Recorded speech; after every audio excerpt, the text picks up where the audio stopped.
Hi everyone, and welcome back to the channel. This is going to be a series of living legend propaganda videos, essentially, where I try to get you all to jump into this format that I really love and I think is so fun and is sort of underappreciated for several reasons. One of which is probably that I think people don't know where to jump in and don't know where to start. So this is going to be budget deck techs for some of the best heroes in the format with upgrade paths. And I hope this will be a way for people to get into the format because I really think that this is so fun and you get to play some really broken, stupid shit. And it's just it's just delightful. I think it's great. It's also going to be part of a few tournaments coming up, and it also is going to be part of the World Championship. Um, and also it's going to be part of the upcoming PQ season. Hopefully some of these will be a jumping off point for you to get into Living Legend. Our first budget deck tech will be, of course, about Bravo, star of the show, aka Starvo, aka the most broken deck of his time and the most broken deck of all time because he keeps breaking LL. Uh, so he's so broken because of his hero power.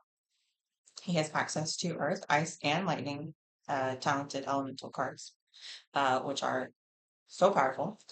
And he can reveal them, aka the Starvo Fuse, at the start of his turn, an Earth and Ice and a Lightning card, to give his next attack action card cost 3 or greater, to give it +2, dominate, and go again.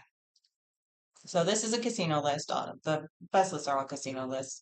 So it has a good mix of Earth, Ice, and Lightning cards, and sometimes cards that are both, for example. And the idea is that you are trying to Starvo Fuse at the beginning of your turn, send in a big, dominated, disruptive attack, and then follow it up with a Frosty Winter Swell.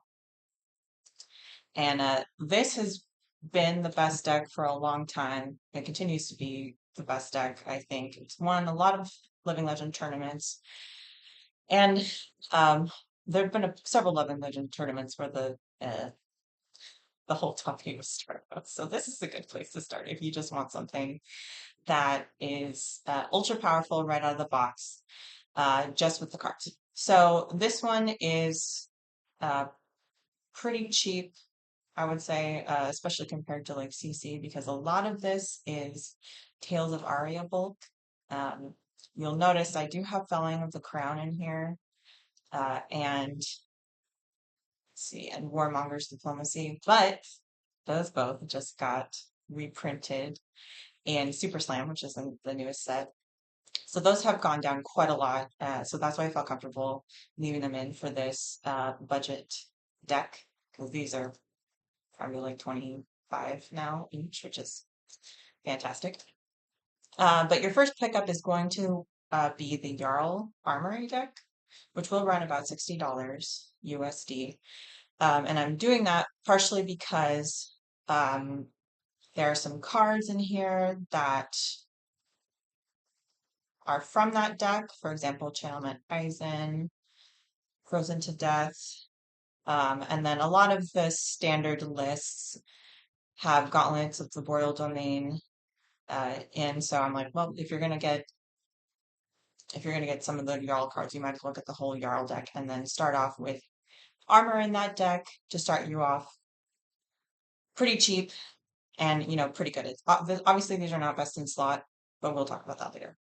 They will be good because the power of the deck is in Starvo's hero ability and his constructed deck itself because this shit is crazy. So the plan is to, like I said, Starvo Fuse, send Oakenold for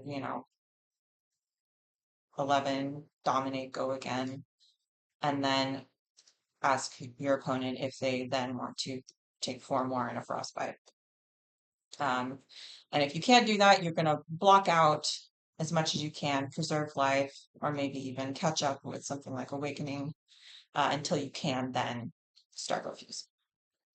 So, like I said, this is budget. This is still pretty cheap, even with a couple of expensive cards in.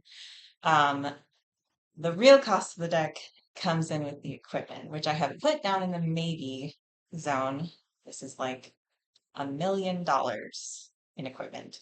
And the nice thing is, like, Starvo did not have access to most of these. So when he was legal in CCN, he still LL'd in like 8 months or whatever. So you will be fine for a while at your local level with these. I would say you don't need this, frankly, staggering amount of money and equipment until you're like in the finals of the World Championship. So these definitely can be a slow upgrade path.